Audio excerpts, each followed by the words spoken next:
En esta ocasión vamos a hablar del Príncipe, obra escrita por Nicolás Maquiavelo en el siglo XVI, época del Renacimiento, en donde surge una nueva sociedad política, económica, cultural y científica. En la primera parte, Nicolás Maquiavelo le hace una especial dedicatoria a Lorenzo II de Medici, importante familia del que él fue descendiente, de banqueros y mecenas. En su dedicatoria le dice que para conocer la naturaleza del pueblo y que ser un príncipe de verdad hay que ser del pueblo. En este momento hablaremos del capítulo 1 y 2. En el capítulo 1 nos mencionan que todos los estados y dominaciones han sido repúblicas o principados. Han estado bajo el mando del príncipe o del pueblo, y esto se adquiere a través de las armas y la virtud. En el capítulo 2 nos menciona cómo conservar el poder aún de un príncipe de baja inteligencia. En el capítulo 3 nos habla de cómo surgen las dificultades entre los nobles, amigos y aliados del príncipe que sube al poder, pues ellos mismos desean también esa jerarquía. Nos mencionan cómo el principado conquistado debe borrar toda huella del principado anterior. En el capítulo 4 explica por qué el reino de Darío, ocupado en ese tiempo por Alejandro Magno, no se sublevó a este después de su muerte. En el capítulo 5 nos explica cómo un estado debe estar conservado y gobernado con sus propias leyes. Deben de tener un modelo anterior a seguir e intentar conseguir sus propios logros. Para un príncipe, mantener un estado puede ser de lo más fácil a lo más difícil, dependiendo de sus habilidades. Cabe comentar que para que una persona llegue a ser príncipe, muchas veces es debido al azar o por su talento. El capítulo 7 nos dice: aquellos príncipes que son por azar, poco esfuerzo necesitan para llegar a hacerlo, pero necesitan muchísimo para mantenerse. Es decir, que aquellos obtengan el estado como regalo, como nuevos príncipes de algunas ciudades de Grecia, por Dario, o como muchos emperadores, aquellos hombres elevados por otros, no tienen suficiente valor para ejercerlo. El capítulo 8 nos dice: este tipo de príncipes pudieron vivir durante mucho tiempo, dependiendo de si hacían buen uso de la crueldad, como se aplica de una sola vez por absoluta necesidad la crueldad. Nada más se necesitaba ocupar solamente la crueldad, porque si la ocupaban muchas veces, el pueblo se enojaba y eso hacía que el príncipe no descansara. El capítulo 9 nos dice: un ciudadano que asciende al principado civil por el pueblo debe cuidar muchísimo de él, conserva su efecto, lo que es fácil siempre, como que el pueblo no quiere más que no ser oprimido. El capítulo 10 nos dice: un príncipe obtiene una plaza fuerte y a quien el pueblo no odie. No puede ser atacado. Si fuese atacado, se vería obligado a retirarse sin gloria. Y el capítulo 11 nos dice: se puede adquirir valor o por la buena suerte. No se necesita de tener buena posición y hacer que los príncipes se mantengan. Capítulo 12. ¿Cuántas especies de tropas hay y de soldados mercenarios? Realmente el Príncipe de Maquiavelo nos habla de un tema muy importante, del ser, del saber ser o del cómo ser directamente de una persona, en este caso de un príncipe. En este caso nos habla de la forma de pensar que él tiene para llevar un gobierno, en base a todo lo aprendido o adquirido en la vida, ¿sí? En el capítulo 13 nos marca de los soldados auxiliares y mercenarios. Nos marca directamente cuando es una forma en la que él busca unos soldados para tener un gobierno muy bien establecido y que tengan una forma de defensa en base a las futuras guerras. Él busca directamente buscar directamente saber si tiene personas directamente del lugar o posteriormente las tiene que conseguir afuera del lugar, en los mercenarios, directamente con la gente que busca ganar un poco de dinero para tener una defensa, ¿sí? posteriormente, o hacerlos mixtos. Mixtos quiere decir directamente ese tema, ¿no? Que debe de hacerlos sólidamente juntos en una sola base. Pero también nos habla de un tema muy importante, que a la hora de la guerra, a la hora de la verdad, ¿sí? Muchos de ellos no quieren estar en ese lugar, ¿sí? Posteriormente nos habla en el capítulo 14 de las obligaciones del príncipe en la corriente del arte de la guerra. Directamente ahí nos indica, ¿sí?, la forma en la que él debe de ser directamente en la guerra, si debe de ser una persona honorable, si debe de ser una persona recta, o si debe de ser una persona a la cual castiga y humilla a cada uno de sus soldados o de las personas que lo rodean, ¿sí? Capítulo 15 de las cosas por las que los hombres y las especies de los príncipes son alabados o censurados. Nos habla directamente, ¿sí?, la forma de pensar que él trae sobre él, cómo debe de ser como persona, como individuo ante la sociedad, en este caso ante su gobierno, ¿sí?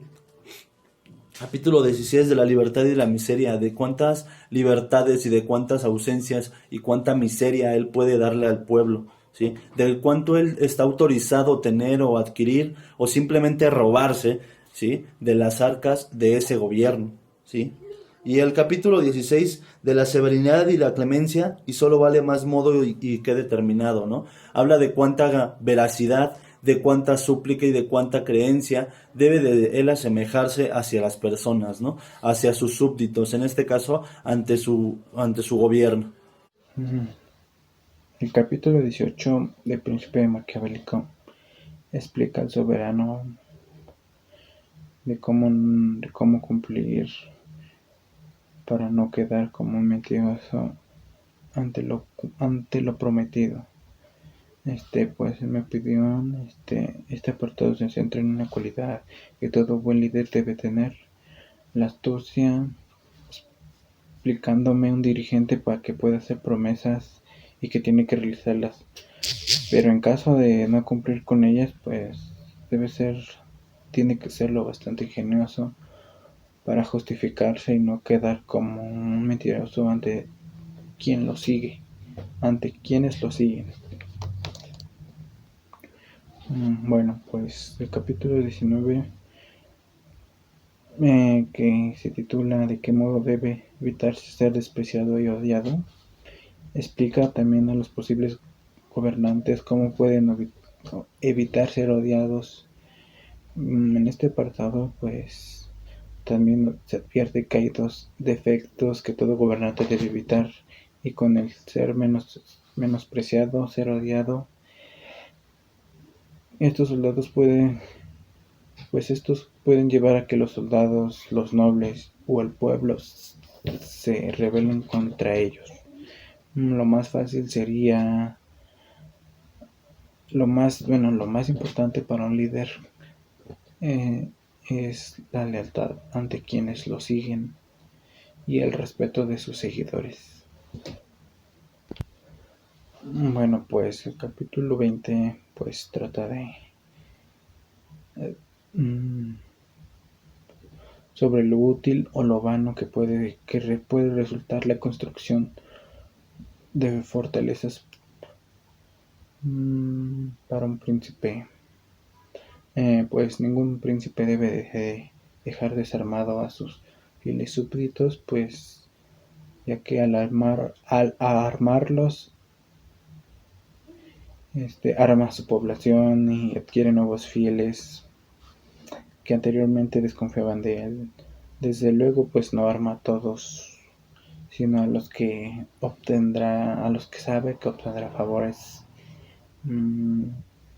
Aquel que se arma a sus súbditos, pues no solo manifiesta su absoluta desconfianza, sino también sospecha de su cobardía y de su fidelidad.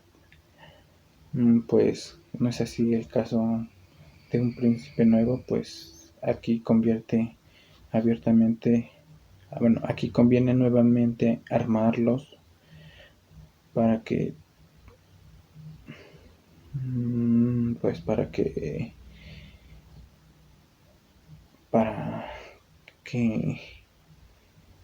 no sean menospreciados, y también pues La mayor fortaleza que puede contar con un príncipe pues es no ser aborrecido por los demás pueblos.